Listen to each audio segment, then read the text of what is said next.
স্বাগতন্য পক্ষে আপনাদের সাথে আছি আমি ইশরাত জাহান উর্মি। এবারে 16 ডেজ অ্যাক্টিভিজমের প্রতিপাদ্য প্রযুক্তিগত সহিংসতা, নারীর প্রতি এই সহিংসতা শুধু বাংলাদেশেই নয়, সারা বিশ্বেই এখন আশঙ্কাজনক।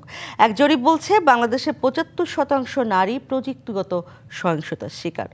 বিভিন্ন সংখ্যা তারকারা সংখ্যা লিখে হয়রানির প্রতিবাদ জানাচ্ছেন তাদের যোগাযোগ মাধ্যমে। সাইবার বুলিং ঠিক কিভাবে নারীর জীবনযাপন বিঘ্নিত করে, বিপর্যস্ত করে, তা নিয়েই আজকের আলোচনা 16 ডেজ অ্যাক্টিভিজম, সাইবার বুলিং, আপনার সংখ্যা কত? এই বিষয়ের সঙ্গে আছেন চলচ্চিত্র পরিচালক অপরাজিতা সঙ্গীতা এবং আছেন শিক্ষক সাংবাদিক নাজিয়া আফরিন মনামি। স্বাগত জানাচ্ছি আপনাদের দুজনকেই। মনামি, 16 ডেজ অ্যাক্টিভিজম নিয়ে এর আগেও আমরা কথা বলেছি, যেহেতু শুরু হলো মাত্র এবং 16 দিন চলবে, 10 তারিখে শেষ হবে। আমি কিছু বিষয় আসলে পরিষ্কার হতে চাই, সংখ্যা কত ইত্যাদি ইত্যাদি, তারকাদের ব্যাপার, সেসব নিয়ে আমরা পরে কথা বলি। আপনার কাছে প্রশ্ন হচ্ছে যে কখনো কখনো কোনটা বুলিং আর কোনটা সার্কাজম, সেই কি বলে সীমারেখাটা আমরা পার হয়ে যাই অথবা বুঝতে পারি না। অনেকে সার্কাজমকেও বুলিং মনে করছে, আবার বুলি যে করছে সেটা যে সার্কাজম না এটাও ধরা যাচ্ছে না। আপনি একজন সাংবাদিকতা শিক্ষক হিসেবে যদি এই বিষয়টা আমাদেরকে একটু পরিষ্কার করেন। আসলে খুবই চমৎকার একটা প্রশ্ন করেছেন। প্রথমত ধন্যবাদ আপনাকে। আমরা আসলে বাংলাদেশের মানুষ না, ফেসবুক ওয়ার্ল্ডে বসবাস করছি। আমাদের জীবনটা আসলে এখন ফেসবুকের ভেতরে। ফেসবুকের কথাটা আলাদাভাবে উল্লেখ করলাম কারণ সারা দুনিয়াতে নানা ধরনের সোশ্যাল মিডিয়া প্ল্যাটফর্ম পপুলার হলেও বাংলাদেশের মূল সোশ্যাল মিডিয়া প্ল্যাটফর্ম হচ্ছে ফেসবুক, এবং আমাদের সব কিছু যেন, আমাদের জীবনের সব কিছু যেন ফেসবুককে ঘিরেই আবর্তিত হচ্ছে। এখন আমরা বলছি যে সোশ্যাল মিডিয়ার কারণে তথ্যের গণতন্ত্রায়ন হয়েছে, ডেমোক্রেটাইজেশন অফ ইনফরমেশন যেটা আমরা বলে থাকি। কিন্তু কারণ কি? কারণ প্রত্যেকেই এখন তার মতো করে মত প্রকাশ করতে পারে, মতামত দিতে পারে। আমরা সাংবাদিক হিসেবে জানি সাংবাদিকরা মতামত দেওয়াটা আসলে কতটা সংবেদনশীল, সেটা সাংবাদিক হিসেবে আমরা তার গুরুত্ব বুঝি। মতামত দেওয়া, কমেন্ট করা বা ওপিনিয়ন দেওয়া। কিন্তু এই যে ফেসবুক ওয়ার্ল্ডের অধিবাসীরা তো আসলে মতামত দেওয়াটাকে নিজেদের একটা অধিকার এবং মত প্রকাশের স্বাধীনতা, দায়িত্ব বলে মনে করেন, এবং তারা আসলে এটা ভুলে যান যে মতামত যখন দিচ্ছি তখন সেটা অন্যের জীবনে আসলে কিভাবে এবং কতটা প্রভাব ফেলছে। আপনি বলছিলেন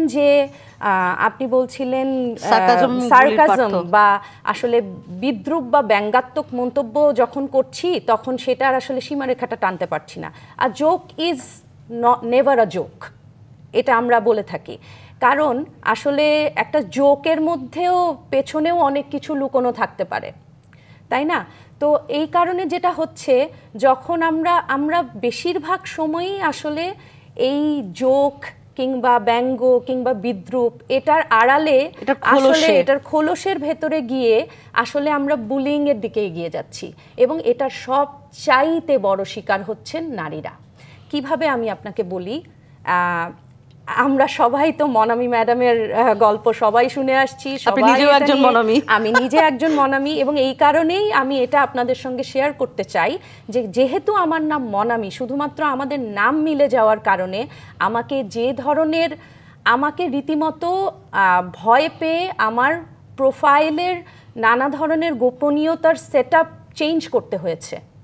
আমি একজন শিক্ষক সাংবাদিক, আমার এক্সপোজার অত বেশি না, তারপরেও আমার এটা করতে হয়েছে কারণ আমার ফেসবুক প্রোফাইলে অনেক বেশি ট্রাফিক চলে আসছিল, অনেক ট্রাফিক, এবং আমি ভয় পাচ্ছিলাম যে আমাকে লোকজন এই ব্যঙ্গ বিদ্রূপ এবং সেইটা এক পর্যায়ে গিয়ে মবিংয়ের রূপ নিতে পারে, যেই ভয় আমরা এখন প্রায় সকলেই করছি। তো সেই কারণেই আমি বলছি আমরা আসলে কোনোভাবেই ওই সীমারেখাটা কোথায় টানা দরকার সেটা কোনোভাবেই নির্ধারণ করতে পারছি না। আবার ফিরবো আমি সঙ্গীতা, আপনি দীর্ঘদিন সাইবার বুলিংয়ের শিকার হয়েছেন এবং চলচ্চিত্র পরিচালক হিসেবে, একজন অ্যাক্টিভিস্ট হিসেবে, এবং এটা নিয়ে নানান রকম ঘটনার ঘটেছে। এই আপনার কি বলে যে অফলাইন অনলাইন সব জায়গাতেই সেই বিষয়টা রয়েছে। এবার 16 ডেজ অ্যাক্টিভিজমে দেখেন ইউএন থেকেই বলা হচ্ছে, যেটা শুধু বাংলাদেশে নয় সারা পৃথিবীতে এর মাত্রা বেড়েছে। আপনার কাছেও প্রশ্ন হচ্ছে যে অনলাইনে যে ধরনের আসলে বুলিংয়ের শিকার আমরা হই, আপনার কি মনে হয় যে আসলে এই বুলিংয়ের পেছনে শুধুই আসলে এর পেছনে কি রাজনৈতিক কারণ থাকে, নাকি নারী বিদ্বেষ থাকে, নাকি আসলে সব মিলিয়ে? কারণ হ্যাঁ, বুলিং তো পুরুষদেরকেও করা হয়, নারীদের বুলিংয়ের ধারাটা ভিন্ন, ভাষাটা ভিন্ন। হ্যাঁ, একজন পুরুষকে যখন বুলিং করা হচ্ছে, তাকে যে ভাষায় যা বলা হচ্ছে, একজন নারীকে যখন করা হচ্ছে তখন তার সবার প্রথমেই তাকে টার্গেট করা হয় তার শরীরকে টার্গেট করে তাকে তখন সে এখন খুব কিছু শব্দ আসছে দেখি যে বলা হয়, ধরেন আমি মোটা, বলা হয় ভুচকি। তো এই যে শব্দগুলো নতুন নতুন করে, যে এইটা কিন্তু কোনো মোটা পুরুষকে কিন্তু এই শব্দটা বলা হয় না, কিন্তু একজন নারীকে কিন্তু খুব সহজে এই শব্দটা বলা হচ্ছে, মানে মোটামুটি এটা একটা প্রচলন করে ফেলা হয়েছে। এটা খুবই মানে এখন সবাই এটা ব্যবহার করছে। তো নারীদের ক্ষেত্রে আসলে শব্দগুলো ভিন্ন, এবং যেভাবে যেই আক্রমণগুলো করা হয় সেটা অনেকটাই তার শরীর কেন্দ্রিক, তার নারী বলেই এই আক্রমণগুলো করা যায় আসলে। তো দীর্ঘদিন ধরেই তো এটা চলে আসছে, কিন্তু আমার কাছে মনে হয় যে এখন এসে সেই মাত্রাটা আসলে আর কোনো ভয়াবহ আকার, এখন আর কোনো লিমিটের, কোনো মাপামাপির মধ্যে নাই। আগে একটা ছিল যে আচ্ছা এটার সাথে তো একটা ক্ষমতার ব্যাপার আছে, যে যার ক্ষমতা একটু বেশি সে যার একটু ক্ষমতা কম তাকে হয়তো আক্রমণটা করছে। এখন আর যেটা আপু একটু আগে বললেন যে এখন আর কেউই রেহাই পাচ্ছে না, কিভাবে করছে কিছু বোঝা যাচ্ছে না। কারণ এখন আমার কাছে মনে হয় যে নারী বিদ্বেষ তো প্রচন্ড রকম ভাবে বেড়েছে, এটা আমাদের আগেও ছিল, কিন্তু এখন সেটা প্রকাশ করতে আর কেউ শঙ্কা বোধ করছে না। আগে যেটা বলা যেত না, এখন সেটা বলে ফেলা যাচ্ছে, যাকে তাকেই বলে ফেলা যাচ্ছে। তো সেটার কারণ একটা তো আমাদের মানে সামাজিক একটা ব্যাপার তো আছেই। আমি সবার আগেই বলবো আমাদের সেই রাষ্ট্রের দায়ের জায়গাটার কথা, আমাদের ল এর জায়গাটার কথা, কি করা দরকার সেটা নিয়ে আমরা পরে আবার আলোচনা করছি। কাউন্টার ন্যারেটিভ তৈরি করার বিষয়টা মনামি আপনি যদি একটু বলেন, যে এই যে একটা শব্দ বললো অপরাজিতা সঙ্গীতা, যে মোটা মেয়েদেরকে ভুস্কি বলা হচ্ছে, কাউন্টার ন্যারেটিভটা কিভাবে তৈরি করা যায়, মানে এবং একই সাথে আমার আসলে মনে হয় যে গালি দিয়ে বা বুলি দিয়ে কি বুলির মোকাবেলা করতে হবে এখন, নাকি কাউন্টার ন্যারেটিভ তো তাই, তাহলে এটার উপায় কি? এখন ধরেন আপা যখন পলিটিক্যালি কারেক্ট না হয়ে বলেন তাহলে মনে হয় ভালো হয়। এখন আসলে আমরা সারা জীবন এই প্রশিক্ষণ, মানে we were train to be objective, আমাদেরকে নিরপেক্ষতার প্রশিক্ষণ নিতে হয়েছে। আপনি একজন সাংবাদিক, আমি একজন সাংবাদিক, আমরা জানি। কিন্তু আমাদের প্রবলেমটা হয়ে যায় এই যে সোশ্যাল মিডিয়া স্ফেয়ারে যখন আমরা প্রবেশ করি, ডিজিটাল স্ফেয়ারে যখন আমরা প্রবেশ করি, তখন আসলে রুল অফ দ্য গেম বদলে যায়, খেলার নিয়ম পুরোপুরি পাল্টে যায়। ওখানে গিয়ে আসলে আপনাকে প্রতি পদে পদে অ্যাডাপ্ট করতে হয়, যে সামনের মানুষটা কি বলছে সেই অনুযায়ী আপনাকে আসলে সিদ্ধান্ত নিতে হয়, যে আপনার টেক্সটবুক কাজে লাগে না। আপনি যা আপনার যে ভ্যালু সিস্টেম, আপনার মূল্যবোধ, আপনি যে শিক্ষা পেয়ে আসছেন সেই অনুযায়ী আপনি আচরণটা যে করবেন, সেটা করার আর কোনো উপায় থাকছে না। যেটা আপা বলছিলেন যে বডি শেমিং আমরা দেখে আসছি, আমরা বিভিন্ন সময়ে দেখে আসছি, কিন্তু এই অল্টারনেটিভ ন্যারেটিভের কথা বলে এখন বডি শেমিংকেও অনেকভাবে জায়েজ করা হচ্ছে। বলা হচ্ছে কেন বলতে পারবো না, বললে সমস্যা, একজন মোটা বললে একজন মোটা, তাকে মোটা বললে অসুবিধা কি? আপনি বলেন। মানে এখানে হয় কি, বলতে গেলে নিজেদের একটা সময় ছিল যে আমরা মানে আমাদের ক্ষেত্রে কি হয়, একটা পর্যায়ে গিয়ে সবসময়ই কিন্তু আমরা আমাদের বাবা মার কথার বিরুদ্ধে যেতাম। মানে যখন ইউনিভার্সিটিতে পড়তাম, আপনি মনে করে থাকবেন যে আচ্ছা হ্যাঁ এগুলো সব পুরনো কথা, পুরনো ধারণা, পুরনো রীতি। কিন্তু এখন অনেক ক্ষেত্রে গিয়ে মনে হয় যে আমাদের বাবা মারা যে কিছু সংস্কার আমাদেরকে দিতেন, বলতেন যে এই যে কিছু জায়গায় একটু ভদ্রতার সীমারেখাটা বজায় রেখো, কিছু জায়গায় সামাজিক মূল্যবোধের ব্যাপারগুলো মনে রেখো, এইগুলো কিন্তু আসলে ফেলে দেওয়ার মতো কথা না। কিছু জায়গায় আছে যে এগুলো সংকীর্ণতা না, এগুলো হচ্ছে শিক্ষার ব্যাপার। এই শিক্ষার বিষয়গুলো আমরা আসলে কিভাবে ইমপ্লিমেন্ট করব সেটা এখন এখানে দেখার বিষয় আছে। তার মানে এখন আসলে টেক্সট বুক কাজে লাগছে না, বা আমি আপনাকে একটা বিরতি থেকে ফিরে এসে আপনার কাছে প্রশ্ন থাকবে যে নারী যখন নারীকে বুলি করে, এবং তার কিছু উদাহরণ আমাদের সামনে আছে সেই বিষয়গুলো নিয়ে।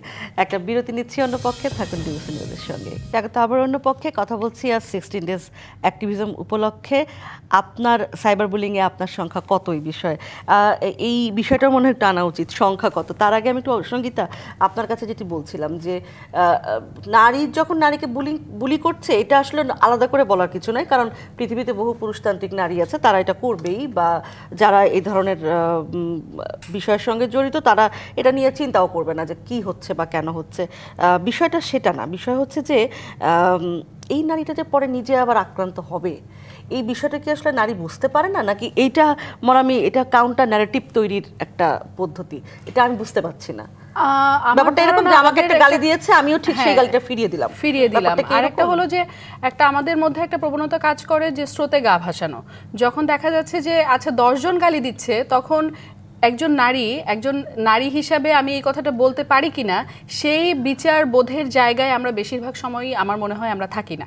আমরা যে আচ্ছা ঠিক আছে, ও আমার বিপক্ষে একটা কথা বলছে, বা যেটা বলছে সেটা আমার পছন্দ হচ্ছে না, ওকে তাহলে আমিও, সবাই এভাবে বলছে আমিও এভাবে বলতে পারি। এই কথাটা যে আমার বিরুদ্ধেও যাচ্ছে, এটা কি আমি সেটা আসলে ওই মুহূর্তে আমার মনে হয় না যারা এই কাজগুলো করেন ওই মুহূর্তে ওনারা এটা চিন্তা করেন বা বুঝতে পারেন বলে আমার মনে হয় না। এরপরে যখন আরেকটা ব্যাপারও কাজ করে, ওনারা আমার ধারণা যে ধরে নেয় যে আচ্ছা ওরা তো খারাপ নারী, ওরা এগুলো করছে, এগুলো বলছে, ওরা খারাপ নারী, ওদেরকে এগুলো বলা যায়, আমরা তো ভালো নারী, আমাদেরকে তো কেউ এগুলো বলবে না। এরকম একটা পার পায় না আসলে শেষ পর্যন্ত। সেটা তো পরের একটা সময়ে এসে সেই ঘটনাটা ঘটে, কিন্তু যখন বলে আমার ধারণা তখন ওনারা এই ভালো নারী আর খারাপ নারীর দুটো আলাদা ক্যাটাগরি করেন এবং ওনারা ধরে নেন যে ওনারা ভালো নারী। না, কিন্তু দেখেন আমি কাল থেকে এই বিষয়টা ভাসছে অনলাইনে যে একজন এনসিপির একজন নেত্রী, তিনি তাকে একটা বাজে গালি দিয়েছেন, একটা ছাত্রদল নেতা, তিনি খালেদা জিয়া, আজকে তিনি মৃত্যুশয্যায়, 3বারের প্রধানমন্ত্রী, তাকে নিয়ে এবং তার নাতনিকে নিয়ে একই ধরনের বাজে মন্তব্য, ঠিক সেই মন্তব্যটাই। এইটা কি আমি আসলে শিক্ষক হিসেবে আপনার কাছে, একাডেমিশিয়ান হিসেবে আপনার কাছে জানতে চাচ্ছি, এটা কি কাউন্টার ন্যারেটিভ তৈরি বলবেন আপনি, নাকি এটা আসলে স্টুপিডিটি? এটা স্টুপিডিটি। এটা কোনোভাবেই কাউন্টার ন্যারেটিভ না, এটা আসলে ওই ন্যারেটিভটাকেই জোরালো করছে। উনি ঠিক ওই কাজটাই করলেন যেটা উনার সঙ্গে হলো, এবং তার ফলে উনাকে যিনি আক্রমণ করলেন তিনি জায়েজ হয়ে গেলেন, তার কাজটা জায়েজ হয়ে গেল। তিনি যেটা করেছেন তার মানে বোঝাই গেল এটাই স্বীকৃত পন্থা, যেই পন্থায় আসলে এভাবে বিতণ্ডাটা চালিয়ে যেতে হয়, বাক বিতণ্ডাটা চালিয়ে যেতে হয়। আসলে মাঝে মাঝে এই যে আমরা বারবারই বলি যে সাউথ এশিয়ার মতো, দক্ষিণ এশিয়ার মতো এত নারী নেতৃত্ব তো গোটা পৃথিবীতে কোথাও দেখা যায় নাই। তারপরে এবং সেখান থেকে মনে একটা বিদ্বেষের শুরু আমার মনে হয়। আমি বলতে চাচ্ছি যে তারপরেও কেন আসলে আমাদের নারীর প্রতি দৃষ্টিভঙ্গিটা পাল্টালো না, এর একটা কারণ আমি মনে করি আমাদের যারা নারী নেতৃত্বে ছিলেন তারাও কোনো না কোনোভাবে এক ধরনের পুরুষতান্ত্রিক কাঠামোর ভেতর দিয়েই গেছেন, এবং সেটাই আরো জোরালো করে যে কিভাবে আসলে আমরা প্রতিবয়ান তৈরি করতে বারবার ব্যর্থ হয়েছি। একদম। সঙ্গীতা, আপনার কাছে প্রশ্ন হচ্ছে, তারকারা সংখ্যা লিখে হ্যারাসমেন্টের সংখ্যা লিখে ক্যাম্পেইন করছে যে এতগুলো, এটা ভালো একটা ক্যাম্পেইন, খুবই ইন্টারেস্টিং এবং ইনোভেটিভ একটা ক্যাম্পেইন। প্রশ্ন হচ্ছে যে সাইবার স্পেসে আপনার কি মনে হয়, আপনি দীর্ঘদিন ধরে সাইবার স্পেসে অ্যাক্টিভিজম করেন, মোকাবেলার উপায়, যেহেতু আমরা শেষ পর্যায়ে আছি, আমাদের কি আসলে ফেসবুক থেকে, সামাজিক গণমাধ্যম থেকে বের হয়ে যেতে হবে? না, কি করতে হবে আমি সেটা মনে করি না, কারণ তাহলে তো আমি যুদ্ধক্ষেত্র ছেড়ে দিয়ে গেলাম। আমি ছেড়ে দিয়ে যাওয়ার পক্ষে আমি না।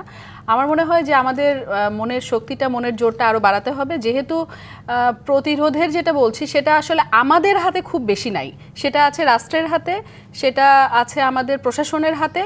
কারণ কাজটা কার, এইটা প্রতিরোধ করার দায়িত্ব তো, যে আমাকে একজন বুলি করেছে, আমি পুলিশের কাছে যাব, আমি সাইবার ক্রাইমে যাব, আমি সেখানে অভিযোগ করব, তারা এটার ব্যবস্থা নিবে, আমি তো ব্যবস্থা নিতে পারবো না। তাহলে তো সেই ওই যে কাউন্টার ন্যারেটিভ আমরা কি করব সেই আলাপে চলে গেলাম। এটা গেল তো রাষ্ট্রের দিক।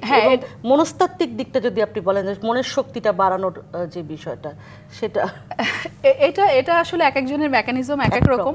তো সেই জায়গায় মানে আমাদের ওই আওয়াজটা জারি রাখা, ওই কথাটা বলাটা জারি রাখা যে রাষ্ট্রের কাছে, আমি জানি না এখন আসলে কাদের কাছে আমরা যাব।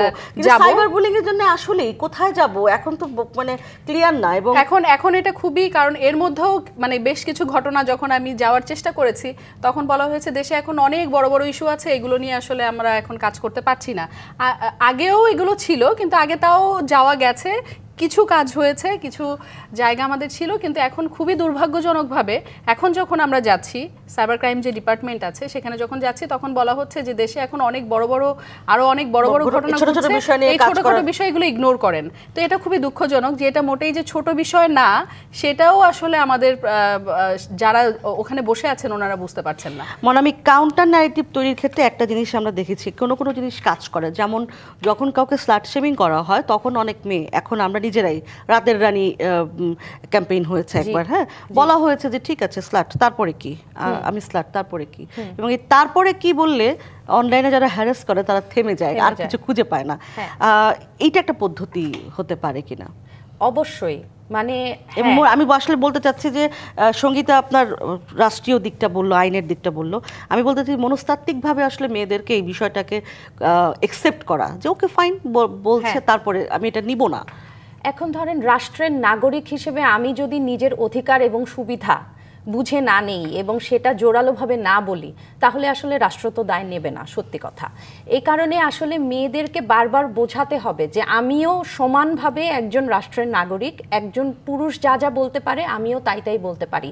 নারী হওয়ার কারণে তুমি আমাকে লেস দ্যান হিউম্যান হিসেবে দেখতে পারো না, এবং এটা বারবার আসলে আমাদের মনে করিয়ে দিতেই হবে।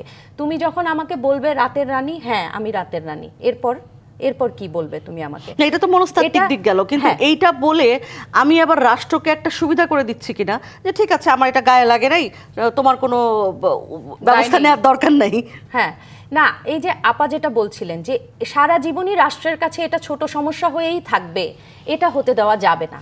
এটা আসলে বারবার রাষ্ট্রকে তাগাদাটা দিতে হবে, প্রেশার গ্রুপ হিসেবে বারবার আমাদেরকে জানান দিতে হবে যে না এটা ছোট সমস্যা না, এটা অনেক বড় সমস্যা, এবং অনেক বড় সমস্যার গোড়ার সমস্যা হচ্ছে এটা। প্রেশার গ্রুপ বললে আমার আবার মনে হয় অন্য কিছু। সঙ্গীতা, আমি আসলে আরেকটা জিনিস জানতে চাই, সেটা হচ্ছে যে এই যে এত কিছুর পরেও কিন্তু আসলে মেয়েরা যে একেবারে থেমে গেছে, কথা বলছে না, বিষয়টা সেরকম নয়, কিন্তু আমার মনে হয় যে আওয়াজটা কমে গিয়েছে। হ্যাঁ, আওয়াজ বাড়ানোর উপায় কি? খুবই জটিল প্রশ্ন। আওয়াজ বাড়ানোর উপায় আমার মনে হয় যে যেটা একটু আগে আমরা বলছিলাম যে নিজেদের প্রথমত নিজের মনের জোর বাড়ানো, তারপর নিজেদের সিস্টারহুডটা বাড়ানো। সিস্টারহুড নিয়েও আবার নানা আলাপ আছে, সেই আলাপে আমরা না যাই, বাট নিজেদের সিস্টারহুডটা বাড়ানো, এবং যে ওই জায়গাটা যে আমরা প্রেশারটাও দিব, রাষ্ট্রকে প্রেশারটা যেমন দিব সেরকম এটাও আবার আমাদের অ্যাকসেপ্ট করে নেওয়া যে হ্যাঁ বলছো আমি এটা, তারপরে আমরা কি করতে পারি সেইটা বলে আমাদের আওয়াজটাকে আরো একটু উঁচুতে নিয়ে যাওয়া।